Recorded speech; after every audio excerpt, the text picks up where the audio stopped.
Tyrone, the Double Dirty Rotten Cheater by Hans Wilhelm. Read by the new storyteller.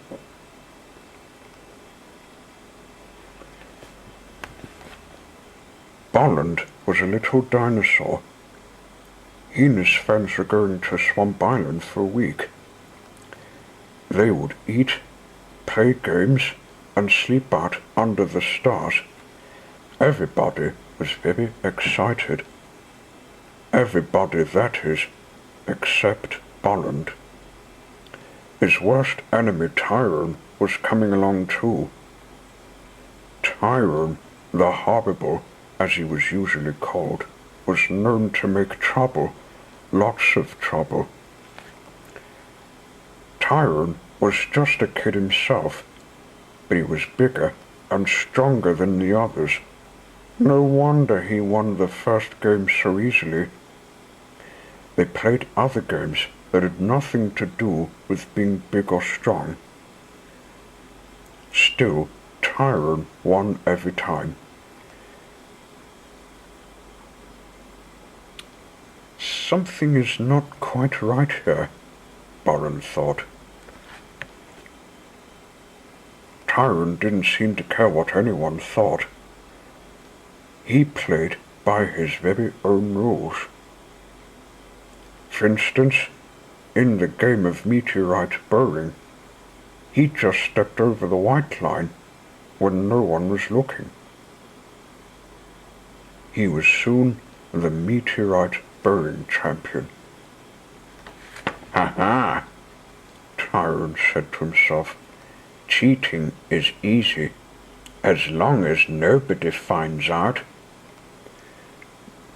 Meanwhile, Bolland and his friends were upset. They'd lost all their meteorites to Tyrone. "How did he do it?" Steger said, shaking his head. "I'm sure that he cheated," replied Tabby. "I think so too," said Bolland. "Next time, we will watch him more closely. We have to catch him red-handed." The next game was the dinosaur egg race. It was Bolland's favorite. Towards the end, Bolland was in the lead, closely followed by Tyrone. Suddenly, Bolland stumbled and fell over something big and green. It was Tyrone's foot. "You lousy creep!" cried Bolland.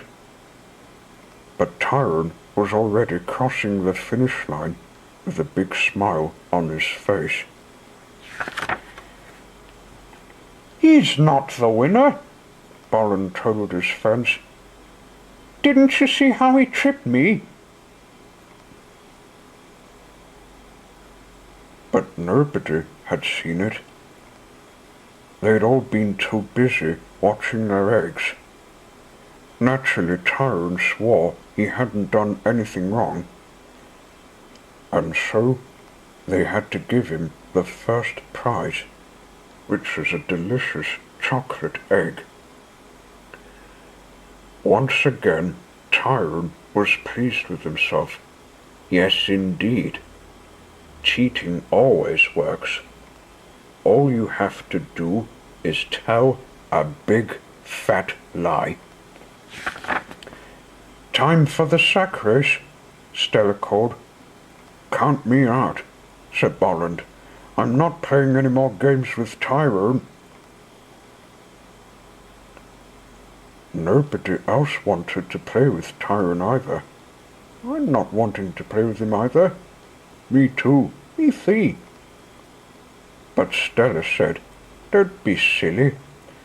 Nobody can cheat in a sack race. Besides, the winner gets the best prize of all, a big chocolate dinosaur." Everyone wanted to win the chocolate dinosaur, and soon the race was on.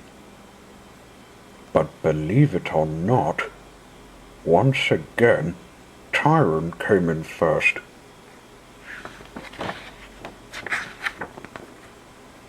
Tyrone went off by himself to enjoy his prize, but this time Bolland followed him and discovered his secret. Tyrone's sack was cut open at the bottom. He had not hopped like the others. He ran the race. "You double dirty rotten cheater!"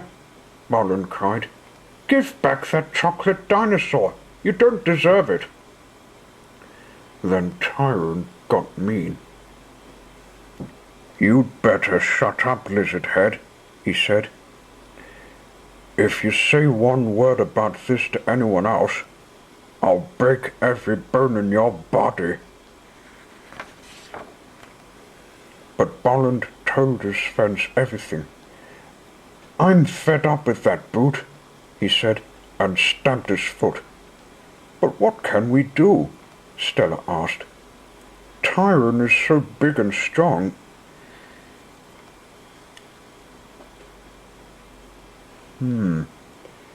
"If Tyrone can't play fair," Bolland said, "we'll cut him out of the next game. I have an idea.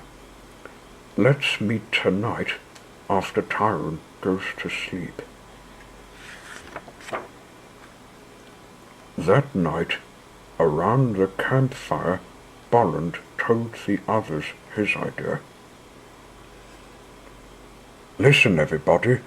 This is a map of Swamp Island, and here's the spot where I have buried a special surprise. Hooray! A treasure hunt! What a great idea!" Steger cried. "What kind of surprise is it?" "I can't tell you. It's a secret," said Bolland. "You will have to wait until tomorrow. The treasure hunt will begin first thing in the morning." "But," he said, "don't say anything to that cheater Tyrone. I don't want him to spoil the surprise." Bolland didn't know it, but Tyrone had heard everything, and he was not about to wait until morning. Later that night, when the other dinosaurs were sleeping, he took the map and a shovel and sneaked off into the dark.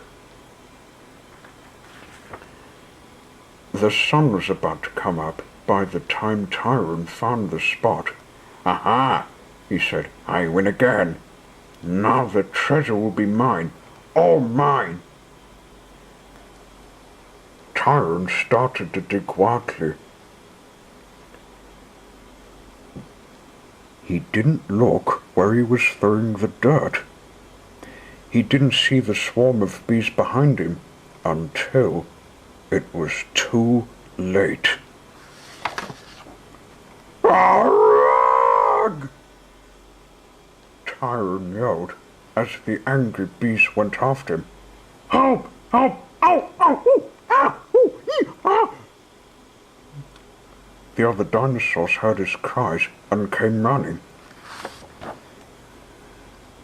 When they saw the map and the shovel, they knew what had happened.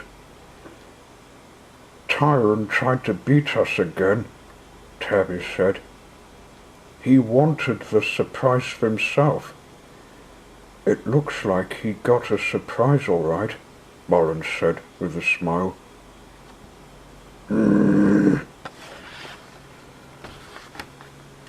That evening, there was a big party on Swamp Island. The treasure box had been full of fireworks, and Bolland and his friends enjoyed the spectacular show. But Tyrone was not happy. He was so sore from his bee stings, he had to stay in the water all night. The end. This audiobook video has been recorded in Barnhouse Company for the Bicketect family. Greg likes my CD of when I made some audio story of myself reading a story of Thomas